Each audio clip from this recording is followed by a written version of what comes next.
All right, let's just get right into it. Welcome to today's Explainer, where we're going to do a completely BS-free investigative breakdown of the AI Book Review Request Writer PLR package. If you've been anywhere near the self-publishing space lately, you know AI tools are absolutely flooding the market right now. But our job today, we're going to look under the hood of this specific product to see what's actually there. Is it a genuinely useful toolkit or just another hyped-up list of prompts? Let's find out.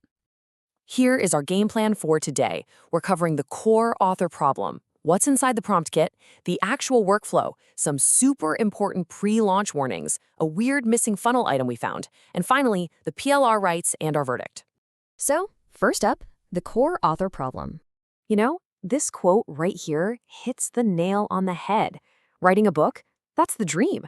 But figuring out how to turn around and ask a reader for feedback? Yeah, that gets real awkward real fast.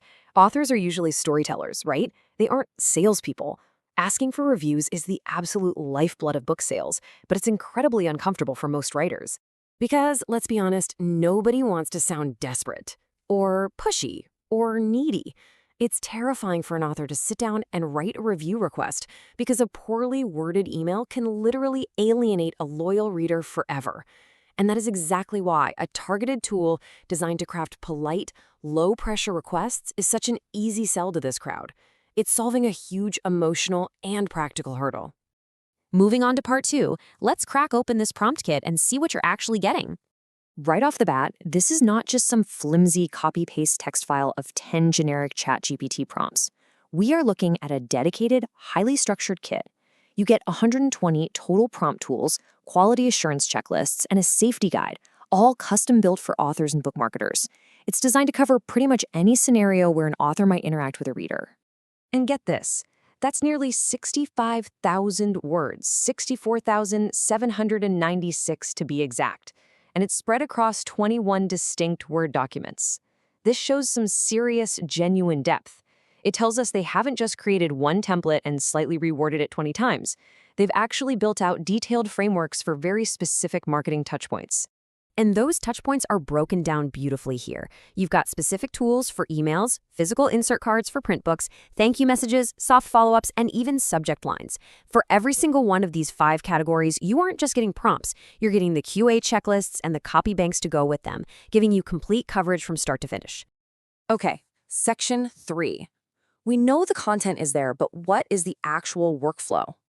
It really boils down to a super simple, practical 3-step process. Step 1, you just pick the document that matches your situation, say an insert card for a sci-fi novel. Step 2, fill in your book details using their placeholder guide, like your title, genre, and the tone you want.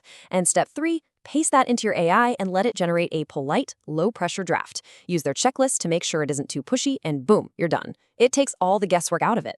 Now, hold on a second. Just when this looks like a slam dunk, we need to dive into section 4 and talk about some important pre-launch warnings.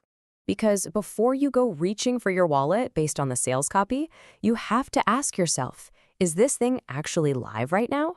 Or are we looking at an early snapshot? Here is the catch. The live vendor dashboard on Warrior Plus explicitly states this product launches on July 18th, 2026. Yeah. 2026. So this is very much a pre-launch snapshot, and that means the pricing, the funnel structure, basically everything can technically still be adjusted by the vendor before it actually goes live. You always have to verify these details on launch day. Which brings us right in to section 5, the missing funnel item. Let's play watchdog for a minute.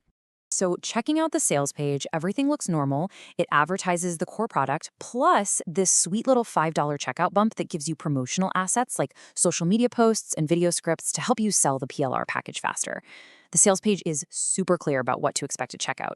But wait, look at what happens when we compare the sales page to the live pre-launch dashboard. The sales page says you pay $8 for the front end, plus that optional $5 bump. But the dashboard, it shows a completely undocumented $17 one-time offer sitting right there in the funnel. It's a total ghost item. It's not mentioned anywhere in the front-end copy. Now, post-checkout upsells are super common, but as a buyer, you absolutely deserve to know it's coming. All right, let's wrap this up with section 6, the PLR rights and our final verdict. The licensing here is genuinely a huge selling point.